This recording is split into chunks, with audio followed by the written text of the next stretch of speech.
CIB की कुछ एक बाइट्स हमने लास्टली अभी कवर किए हैं एंड उसमें हमने फॉरेन एक्सचेंज रिलेटेड ना बहुत ही ज्यादा इंपॉर्टेंट कंसेप्ट्स को कवर किया था। चाहे वो टीटी रेट हो, स्पोर्ट रेट हो, या फिर आप फॉरेन एक्सचेंज का रेट कैलकुलेट कर रहे हो। हमने लेटर ऑफ क्रेडिट के बारे में पढ़ा, लेटर ऑफ क्रेडिट की टाइप्स के बारे में पढ़ा एंड फर्दर इसके अलावा cross rate, value for money, something different अलग अलग कंसेप्ट्स के बारे में हमने काफी ज्यादा जानकारी ली एंड आई होप कि आपको वो वीडियोस पसंद आई होंगी। अगर आपने उन वीडियोस को गो थ्रू नहीं किया है तो फटाफट से आपको वीडियो की डिस्क्रिप्शन में जाना, वहां पर प्लेलिस्ट का लिंक मिल जाएगा सीआईबी बाइट्स का, वहां पर जाकर के उन वीडियोस को गो थ्रू कर लीजिए।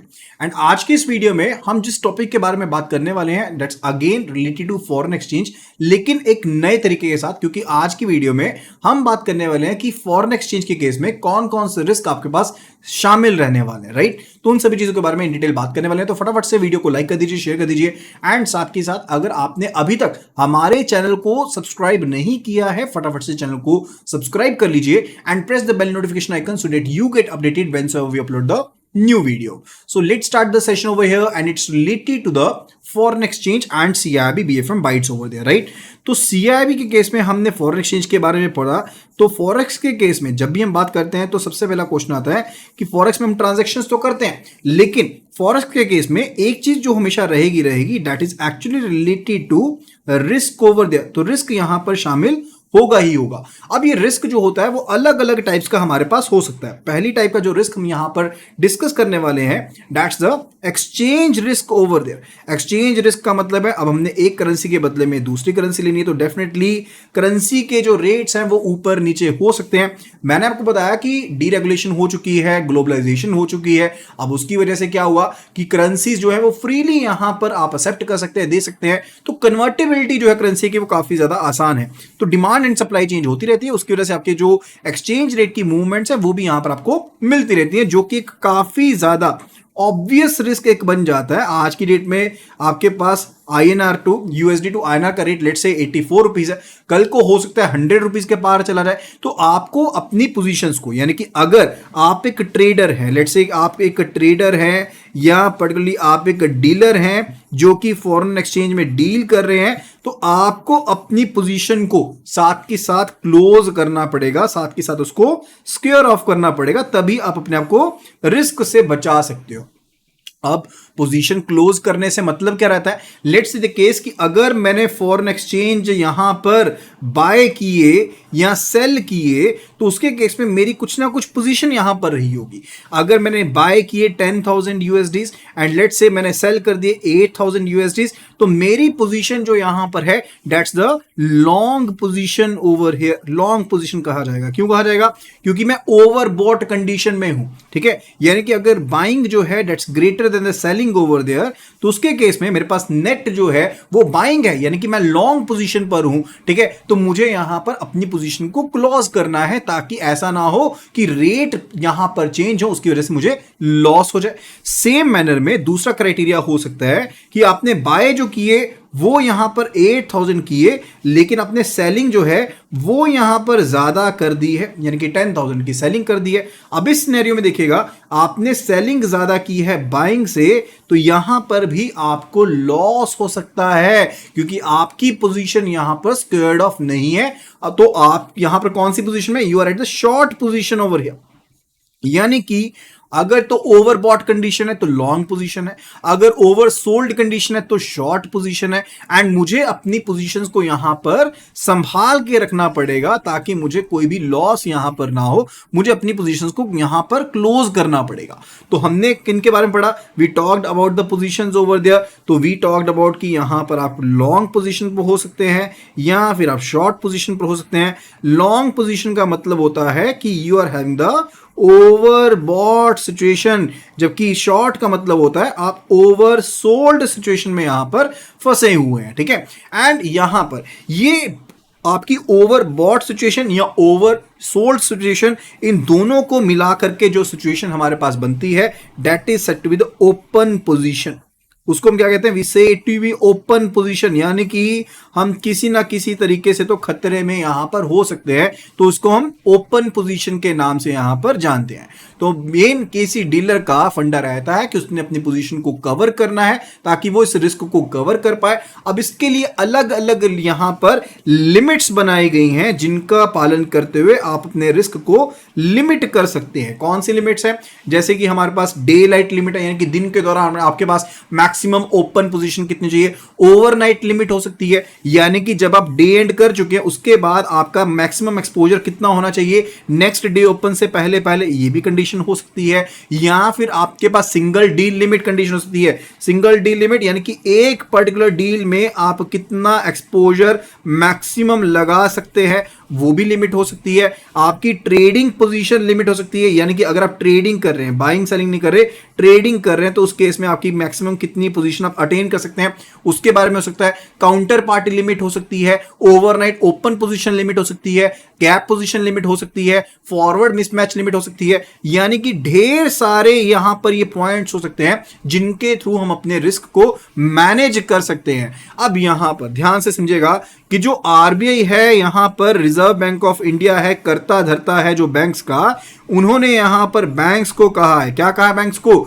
उन्होंने यहां पर बैंक्स को कहा है कि आपका बोर्ड जो है, यानी कि आपके जो बोर्ड ऑफ डायरेक्टर हैं, वो अपनी कोई सूटेबल पोजीशन यहां पर लिमिट्स बना सकते हैं अपने फॉरेन एक्सचेंज ऑपरेशंस को देखते हुए। अब यहां पर बैंक जो है वो अपनी रिक्वायरमेंट्स देखेगा, वो ट्रेडिंग स्किल्स देखेगा, वो वॉल्यूम्स देखेगा, कैपिटल बेस को कंसीडर करेगा एंड उसके हिसाब से जो भी लिमिट्स है वो यहां पर लगा सकता है। यानी कि रिजर्व बैंक ऑफ इंडिया ने अपना पलड़ा झाड़ दिया कि आप अपने हिसाब से लिमिट्स लगा लो, आपको अपने हिसाब से करना पड़ेगा, राइट।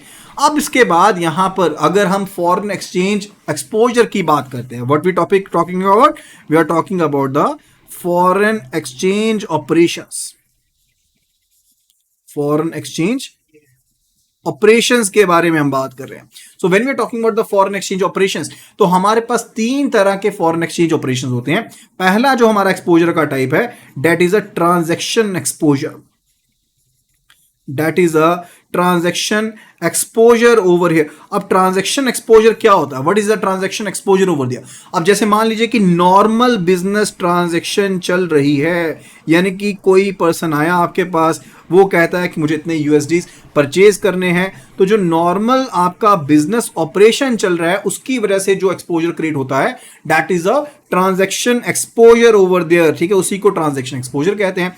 दूसरा जो एक्सपोजर हमारे पास यहां पर हो सकता है, that is translation exposure, that is translation exposure, यानी कि हो सकता है कि आपके पास यूएसडी की पोजीशन या किसी और करेंसी की पोजीशन तय हो, लेकिन आपने अभी उसको बेचना नहीं है, लेकिन अगर आज की डेट में आप उसको इंडियन रुपी में कन्वर्ट करके देखते हैं, यानी कि आपके कुछ एसेट्स एंड लायबिलिटीज थे जो कि फॉरेन कंट्री में थे, फॉरेन करेंसी में हैं, एंड फर्दर जब आप उनको रीवैल्यू करते हैं, क्या करते हैं, we do revalue them, and आपको आज की वैल्यू के हिसाब से उनको करके दे देते हैं, तो आपको कुछ एक्सपोजर पड़ता दिखता है। क्योंकि जब हमने रीवैल्यू करनी होती है, आपको पर्टिकुलर असेसमेंट ईयर के हिसाब से, अकाउंटिंग पीरियड के हिसाब से आपको वैल्यूएशन करनी पड़ती है, आपको अपने profit and loss account balance sheet में शोकेस करना पड़ता है। तो वहां पर आपने कर लिया, रीवैल्यू तो कर लिया, लेकिन उसको आपको वैल्यू करते हुए कुछ एक्सपोजर देखने को मिला, कुछ गेन हो सकता है, कुछ लॉस हो सकता है, that's a translation exposure over there, right. And जो तीसरी टाइप हमारे पास फॉरेन एक्सचेंज ऑपरेशंस की है, that's the operating exposure, that's related to the operating exposure over there. ये आपके ऑपरेशन से रिलेटेड एक्सपोजर यहां पर हो सकता है, यानी कि जो एक्सटर्नल रीजंस की वजह से होता है। Kindly please make a note, ये जो एक्सपोजर होता है ये आपका एक्सटर्नल रीजंस की वजह से होता है, एक्सटर्नल फैक्टर्स की वजह से होता है, मार्केट की वजह से, इकोनॉमी की वजह से होता है, लाइक कंपटीशन में चेंज हो गया, या फिर इंपोर्ट ड्यूटी में रिडक्शन हो गई है, या कुछ और चेंजेस हो गए हैं। That's the main funda related to this particular foreign exchange operations over there, right. ये चीज क्लियर होगी। अब नेक्स्ट रिस्क जो हम बात करने वाले, ये तो आपका एक्सचेंज रिस्क हो गया। नेक्स्ट रिस्क जो हम यहां पर बात करने वाले हैं, that's related to the credit risk. यहां पर हम क्रेडिट रिस्क के बारे में बात करने वाले हैं। अब क्रेडिट रिस्क पर्टिकुलरली होता क्या है, फॉरेन एक्सचेंज ऑपरेशन में कैसा होता है, यानी कि अगर काउंटर पार्टी फेलियर कर दे तो, लेट्स से कि दो पार्टीज हैं, यहां पर पार्टी ए है and we are having the party B over there. अब यहां पर इनके बीच में ट्रांजैक्शन हुई एंड पार्टी ए ने कहा कि मैं तुम्हें 2000 यूएसडी जो है वो सेल करूंगा, पार्टी बी ने कहा कि 2000 यूएसडी हम बाय कर लेंगे। अब जिस टाइम पर ट्रांजैक्शन कंप्लीट होनी थी, एक party either of one of the party failed to basically complete their obligation, right, उन्होंने अपनी ऑब्लिगेशन को नहीं निभाया, पूरा नहीं किया, तो उसकी वजह से रिजल्टेंट जो ओपन पोजीशन थी आपकी बन गई। अब बी ने तो यहां पर बाय करने थे लेकिन वो बाय नहीं कर पाया क्योंकि ए ने सेल नहीं किए, ठीक है, तो यहां पर क्या बनेगा, रिजल्टेंट पोजीशन जो होगी वो यहां पर क्रिएट हो जाएगी, रिजल्टेंट पोजीशन यहां पर क्रिएट हो जाएगी। सो that will be doing what, वो यहां पर एक एक्सपोजर यहां पर क्रिएट हो जाएगा, that's the credit risk over there. अब क्रेडिट रिस्क की टाइप्स को समझना बहुत ज्यादा जरूरी है। तो पहली जो मेरे पास यहां पर टाइप है that's related to the pre settlement risk,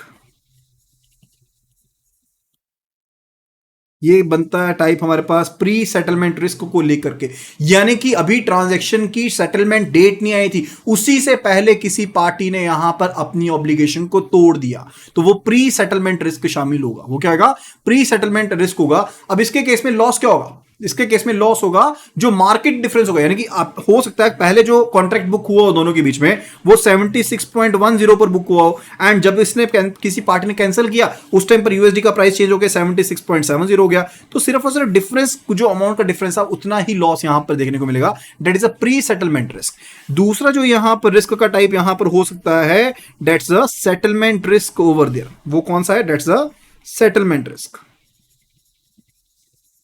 जो दूसरा यहां पर रिस्क हमारे पास हो सकता है that's a settlement risk over there, यानी कि काउंटर पार्टी ने फेल तो किया, लेकिन फेल कब किया, फेल तब किया जब यहां पर जोन डिफरेंसेस थे। जैसे कि आपको हर्स्टेट रिस्क का नाम पता होगा, वो पर्टिकुलरली हर्स्टेट रिस्क का नाम किसी से पढ़ा, इसी चीज से पढ़ा, क्योंकि एक कंट्री जो थी वो अर्ली टाइम जोन में थी। लेट्स से कंट्री ए जो है that's in early time zone, ये अर्ली टाइम जोन में है, एंड कंट्री बी जो है वो लेटर टाइम जोन में है, that's in later time zone. तो इस कंट्री ए ने अपनी ट्रांजैक्शन को तो कर दी है क्योंकि अपने टाइम जोन के हिसाब से, बी वाली ने यहां पर क्या कह दिया कि हम तो ट्रांजैक्शन नहीं कर पाएंगे, तो वो ट्रांजैक्शन से उन्होंने पूरा नहीं किया, तो इसका कंप्लीट लॉस हो गया। अब ये कौन सा लॉस हुआ, this is basically the settlement risk loss under the credit risk over there. तो ये कौन सा रिस्क है, that's the settlement risk over there. इसको हम और एक नाम से जानते हैं, that's the temporal risk, temporal risk भी कहा जाता है, या फिर इसको हम हर्स्टेट रिस्क भी कहते हैं, क्योंकि यहां पर जर्मनी का जो बैंक था हर्स्टेट, उसी का फेलियर हुआ था, उसके नाम पर इसको नाम दे दिया, हर्स्टेट रिस्क का नाम भी इसको यहां पर दिया जाता है, राइट।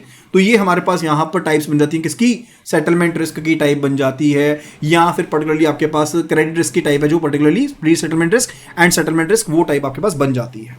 थर्ड जो रिस्क हम यहां पर कवर करने वाले हैं दैट्स अ लिक्विडिटी रिस्क। ये टाइप जो है that's liquidity to the liquidity risk over there. Liquidity risk particularly क्या होती है, जब एक पार्टी जो है, लेट्स से केस दो पार्टीज हैं, पार्टी ए है पार्टी बी है, अब party A and party B के बीच में कुछ एक कॉन्ट्रैक्ट हुआ है, ठीक है। अब यहां पर एक पार्टी अपनी ऑब्लिगेशन जो भी थी, बाइंग की सेलिंग की जो भी ऑब्लिगेशन थी, उसको फुलफिल नहीं कर पा रही है बिकॉज इसके पास इतनी लिक्विडिटी नहीं है, इसके पास पर्टिकुलरली यूएसडी उतने रीजनेबल प्राइस के ऊपर अवेलेबल नहीं है। लेट्स से केस ए ने कमिटमेंट करी कि मैं आपको 10,000 यूएसडी सेल कर दूंगा, ठीक है, लेकिन इसके नोस्ट्रो अकाउंट में, ए के नोस्ट्रो अकाउंट में क्या पड़े हैं, सिर्फ और सिर्फ 5,000 यूएसडीज हैं। अब इसको 5,000 यूएसडीज तो मार्केट से परचेज करने पड़ेंगे, लेकिन वो इसके पास रीजनेबल प्राइस के ऊपर अवेलेबल नहीं है, those are not available at some reasonable price over there, right. उसकी वजह से ए की ट्रांजैक्शन बाधित हो गई क्योंकि इसको मार्केट से तो महंगे मिल रहे हैं, ठीक है। अब ट्रांजैक्शन कंप्लीट करनी है तो उसको खरीदने ही पड़ेंगे महंगे रेट के ऊपर, लेकिन इसके पास प्रॉपर लिक्विडिटी अब अवेलेबल नहीं है। अब जब जो पार्टी जो है वो अपनी पोजीशन को या तो एग्जिट नहीं कर पा रही या ऑफसेट नहीं कर पा रही रीजनेबल प्राइस के ऊपर, उसको भी लिक्विडिटी रिस्क का पार्ट ही माना जाता है, राइट। तो ये लिक्विडिटी रिस्क हो गया। उसके बाद जो रिस्क हम यहां पर कवर करने वाले हैं that's related to the country risk. अब कंट्री रिस्क जो होता है ना, वो पर्टिकुलरली किसी कंट्री की वजह से होता है, नाम से पता लगता है कंट्री की वजह से। Let's suppose A and B की ट्रांजैक्शन है, ए जो है वो इंडिया में है एंड बी जो है वो पाकिस्तान में है। अब ए एंड बी दोनों ही अपनी ऑब्लिगेशन को कंप्लीट करना चाहते हैं, लेकिन यहां पर किसी और, यहां पर कंट्री की वजह से, लेट्स से कंट्री की पॉलिटिकल जो एजेंडा था या कंट्री की जो हिदायतें थी उनकी वजह से अब बी अपनी ऑब्लिगेशन को कंप्लीट नहीं कर पा रहा। तो ये कौन सा रिस्क होगा? अब बी तो अपनी ऑब्लिगेशन को कंप्लीट करना चाहता है लेकिन वो कंप्लीट कर नहीं पा रहा क्योंकि उसकी कंट्री उसको ऐसा नहीं करने दे रही। अब that's particular word, that's a country risk over there, right. अब यहां पर बी का जो क्रेडिट स्कोर है वो तो बेटर है, ठीक है, ये पर्टिकुलरली वो तो सही है, लेकिन उसकी डिफॉल्ट करने की कोई भी कोशिश भी नहीं है, लेकिन वहां के जो कानून है वो डायरेक्टिव्स है वो आपको अलाउ नहीं कर रहे, ठीक है, कि आप अपनी कमिटमेंट को फुलफिल कर पाए। तो वो कौन सा रिस्क है? That's a country risk over there. इसी से मिलता जुलता एक और रिस्क का टाइप है, दैट्स अ सोवरेन रिस्क,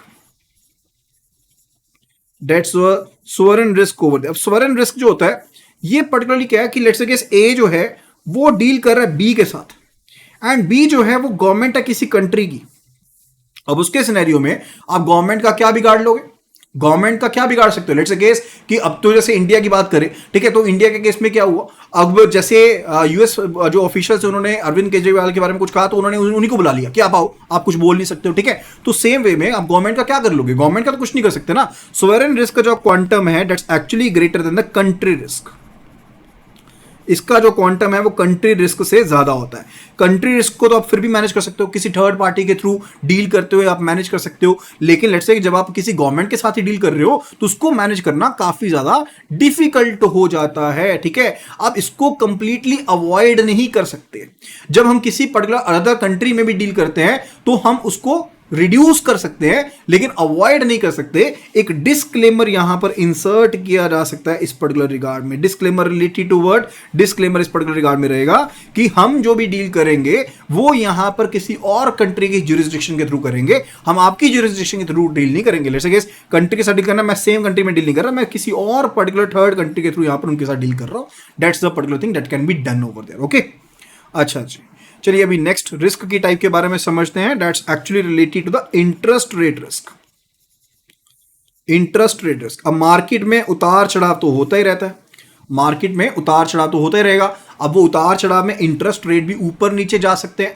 अब इंटरेस्ट रेट के ऊपर नीचे जाएंगे तो बैंक के डिपॉजिट्स के ऊपर जो बैंक की अर्निंग है उनका भी इंपैक्ट पड़ेगा, बैंक की जो बोरिंग्स है यानी कि बैंक ने जो पैसा उठा रखा है उधार पर उसके ऊपर भी इंपैक्ट पड़ेगा, बैंक ने जो लेंडिंग की हुई है उसके ऊपर भी इंपैक्ट पड़ेगा। तो अल्टीमेटली बैंक की जो इनकम होती है, नेट इंटरेस्ट इनकम जो है वो यहां पर बढ़ती चढ़ती रहती है, बढ़ती उतरती रहती है। एंड जो एडवर्स मूवमेंट आपकी इंटरेस्ट रेट की हो सकती है इंटरेस्ट रेट डिफरेंशियल की वजह से, जैसे मैंने आपको बताया था ना कि इंडिया में इंटरेस्ट रेट लेट से 11% है एंड यूएसए में इंटरेस्ट रेट 2% है, तो डेफिनेटली वहां के लोग मूव करेंगे इंडिया की तरफ ताकि इंडिया में पैसा लगाएं, ज्यादा पैसा कमाएं, ठीक है। तो इंटरेस्ट रेट डिफरेंशियल की वजह से अगर कोई एडवर्स मूवमेंट होती है that's the interest rate risk over there. अब यहां पर बैंक की अर्निंग के ऊपर एडवर्स इंपैक्ट पड़ सकता है इंटरेस्ट रेट के चेंज होने के कारण। एंड फर्दर अब हम यहां पर पर्टिकुलरली ऐसे मॉडल्स को इंप्लीमेंट कर सकते हैं। There are very much different models which are available, tools which are available over there, जो स्टैटिस्टिक्स के थ्रू हम यहां पर सेंसिटिविटी को मेजर कर सकते हैं कि आपको कितना इंटरेस्ट रेट में डिफरेंस देखने को मिल सकता है। हम यहां पर पोटेंशियल प्रॉफिट को डाप सकते हैं, तो ये चीजें हमें बेनिफिट देती हैं। That's actually related to interest rate risk over there. जो इसके बाद जो रिस्क हम कवर करने वाले हैं that's actually related to the gap risk. That's actually related to the gap risk over there, right. कई बार क्या होता है कि बैंक अपने forward purchase and sales agreement को मैच नहीं कर पाते। लेट्स से केस कि बैंक ने 2 महीने के बाद, एक पर्टिकुलर टाइम होराइजन के ऊपर बात करते हैं 2 महीने के, ठीक है, आफ्टर 2 मंथ्स बैंक ने 10,000 यूएसडीज परचेज करने हैं एंड फर्दर 20,000 यूएसडीज यहां पर सेल करने हैं।